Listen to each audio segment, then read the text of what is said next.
What's going on, beer lovers? Welcome to another episode. Today we are reviewing a beer from Bottle Logic Brewing. This is part of their new Smoothy beer series. Jacob and I have not tried any of their smoothie beers yet, but apparently they're a big hit. So come along with us and stay tuned.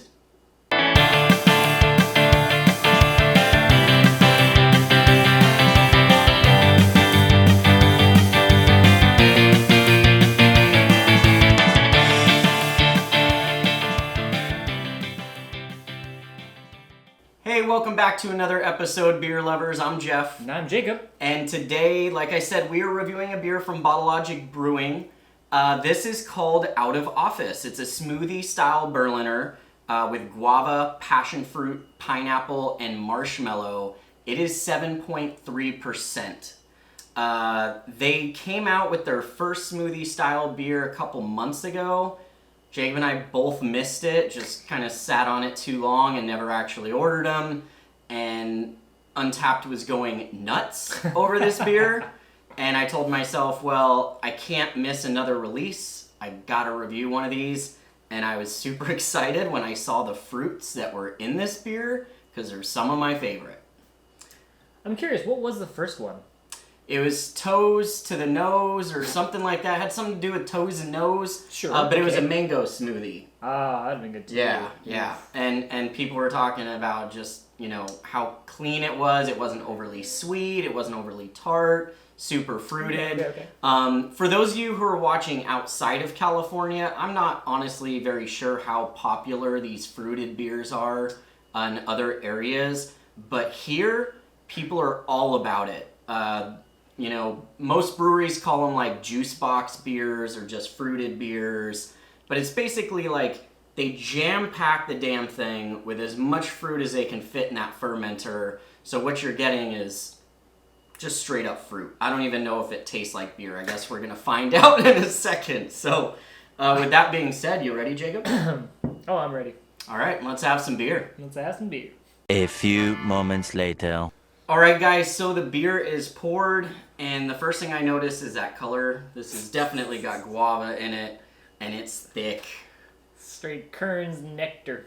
Yeah, this is insane. Head-wise, not too much head at all. We poured it had a little head that disappeared pretty quick. Yeah.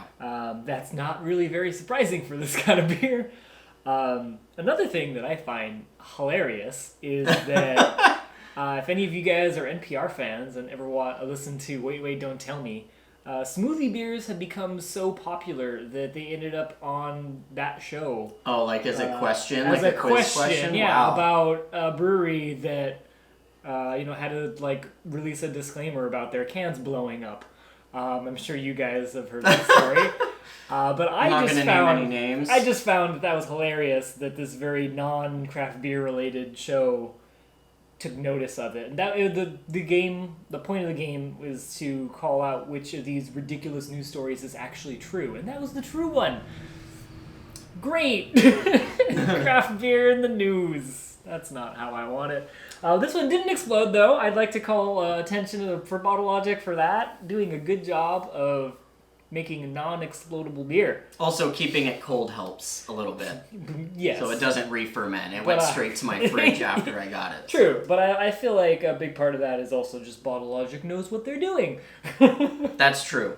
By the way, I do want to give a quick shout out to Ben from Last Drop Beer Festival. Good old Ben. I have so much beer in my fridge. I can't buy a 4-pack every time a beer comes out. He was kind enough to hook me up with a can, so my fridge isn't overflowing. Yeah, that's so the thanks, real Ben. secret to all these beer influencer people. They don't just buy everything. Well, some of them buy everything.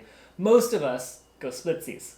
Yeah, so pro tip, if you have a group of beer friends and you guys are all into the same types of beer, create a Facebook group like we did, and anytime there's a release, you can ask people if you want to split 4-packs together. It makes it really easy to be able to try everything, and you're not spending a ridiculous amount of money, and you're not sitting on 300 cans of IPAs that are going to go bad. So that's always a plus too. Anyways, I'm done talking. I want to drink this bad boy, so let's get in. Cheers. Holy crap. I mainly just smell marshmallow. Wow. Oh my god. Ooh. Yeah, okay. So, it makes perfect sense why this is popular. Oh my god. I just like... Okay, so I will say we did eat right before this. Thank God. I feel like this is something that goes really well with, like, after you've had a meal. Like, there's a lot of dessert flavor. This is very much dessert. Like I said, the aroma, first thing you get is the damn marshmallows. So, I don't know if I would really be into this on, like, an empty stomach. I would be. It's a lot. It is a lot. For me, Jacob's totally right. It totally smells like marshmallow on the nose. You get a hint of something else, but you can't really tell what it is. It doesn't smell like guava or pineapple or... I taste the guava, though. Yeah, it's got a really nice guava on the finish. But the big thing for me on the nose is that marshmallow smell with that, like, familiar, not quite sure what it is. Smells like a box of Lucky Charms, baby. Oh, yeah! Lucky Charms was my damn favorite cereal as a kid growing up, and I remember opening that box and taking a whiff, and you get that, like, marshmallow and whatever that sugar coating was on, like, the graham cracker, yeah. which might have something to do with the malt profile on this Weisse, because technically this is a Berliner Weisse. Somewhere in there. Yeah, but oh my god, it smells like Lucky Charms cereal. And then you dig in, and you get a lot of guava, you get a lot of pineapple. I don't know what else was in there, but passion fruit. I get more guava and pineapple than anything else. Yeah. But whew. Which I know I've said this before. Passion fruit can be a mild flavor. It kind of hit or miss. I think sometimes that's a good thing. In this case, I don't know. But I do really like the guava flavor. Really enjoying that. I am someone who does on occasion actually buy the Kern's guava nectar. So it's kind of meant for me a little bit. I do also really enjoy the mouthfeel. Obviously, this is going to be smoothie thick. And it's hitting that pretty right on. Tart level is nil. It doesn't exist. There's no tartness at all, so this is not a scary, like, sour Berliner. No. It's a sweet fruit juice with marshmallow, vanilla, guava, pineapple yumminess. Yeah, like this one, I don't quite want to call it like a gateway beer because it's one of those beers that's like, oh great, you enjoy that one? Cool. I don't know when the next time you're going to have that is. I think this is more of that, like, fun series beer. Oh, for sure. Where you get really excited to try it each time they come out with a new one with different fruits. It might even be something that would be fun to bring to a bottle share if you were with a group of people that don't have access to Bottle Logic smoothie beers.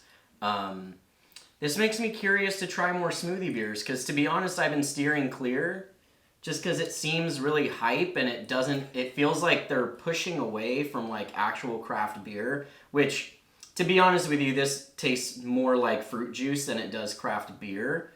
But it's also not something that I would drink every day. So, I mean, I'd be morbidly obese if I did, so I can't drink it every day, but I wouldn't drink it every day.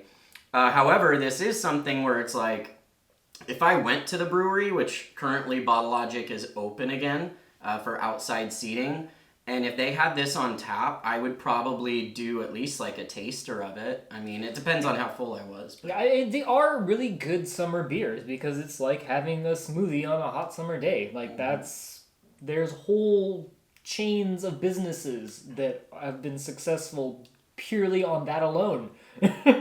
So obviously it's a good idea. It's just not always easy for a brewery to execute this because this is not at all the way people learn how to make beer when you're living, right? Like, I mean, you've never made your own smoothie beer. That would be an episode. If you guys want to donate, it's all the fruit. Please send your money to Let's Have Some Beer at gmail.com. I'll create a Venmo account. If we have any listeners that own an orchard or something, seriously. we'll go there, we'll pick it up, we'll make a smoothie beer just for you guys. I mean, home brewers out there watching this, they know how much it costs to brew beer. I mean, it's not super expensive, but fruit... When you're doing something like this is so ridiculous. This is probably 80% fruit. I mean, I'd actually be curious. I might ask some of the brewers at Bottle Logic, like, what the percentage of fruit I'd be very curious, too. But I'm telling you right now... it's definitely more than half. It's more than half. There's no possible way that this is just like 20% fruit. I'm sorry, it's just not possible. Oh my god. So more back on the actual beer itself. I am starting to pick up more of the fruits and the aromas now that I think that I'm getting used to smelling. Yeah, the marshmallow. Like your nose has become adjusted. I'm picking out all the other fruits, so they are there. It will require some adjustment for your nose to be like, we can ignore the marshmallow now. It still, to me, just smells like Lucky Charms, which I'm not mad at all. That's a good call. In fact, it'd be nice to have like a bowl of Lucky Charms and then pour this in instead of milk and then eat that. I might have a heart attack, but it would be fun. Maybe worth it. Possibly. I'm really trying to imagine this. Oh my god. Oh god. All right. Well, I'd say that we covered just about everything, yeah? Yeah. I mean, it's good. It's just a lot. Share it with friends. This is probably the best way to approach this beer. It's also 7.3% again, guys. Not too bad, but that is it's highly drinkable, so I feel like you would get full before you would get drunk. So you're probably fine on this one, but at the same time, if you've already had a few beers and you think, oh, I'll just have a fruit beer, it's mellow, 7.3%. So this is true. Maybe just be a little cautious. Maybe this should be your first beer of the night, not your last one. It's a quick way to get your stepmom drunk. Alright guys, well we've said more than enough about this beer. We like it. We're probably both excited for the next beer in this series, I would say. They have a berry one that's coming out, or it's out already. Berry? Okay, that sounds pretty good, yeah. I'm already excited. So yeah, if you guys are interested in smoothie beers, or if you've had some exploding experiences, I'd love to hear if any of our viewers have had any exploding smoothie beer experiences. Definitely. So definitely make sure to comment that down below. Otherwise, please remember to like, share, favorite, subscribe, all the dumb YouTube nonsense that we have to do so that way people can actually see this. And if you enjoy it, just, please let us know, because we do like making these, but it definitely is a lot easier when we know that people like watching them. Yeah, we're not just doing this for us, I promise. Please let us know. And, it's always great to see you guys, and I hope you enjoy us babbling on about beer. So with that, I'm Jacob. I'm Jeff. And let's have some beer. Let's have some beer. Boop. Today we are actually reviewing a beer that you cannot get here in the United States.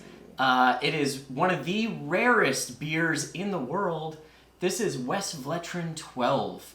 If you have no idea what this is, or you know what it is and are curious what we think, stay tuned.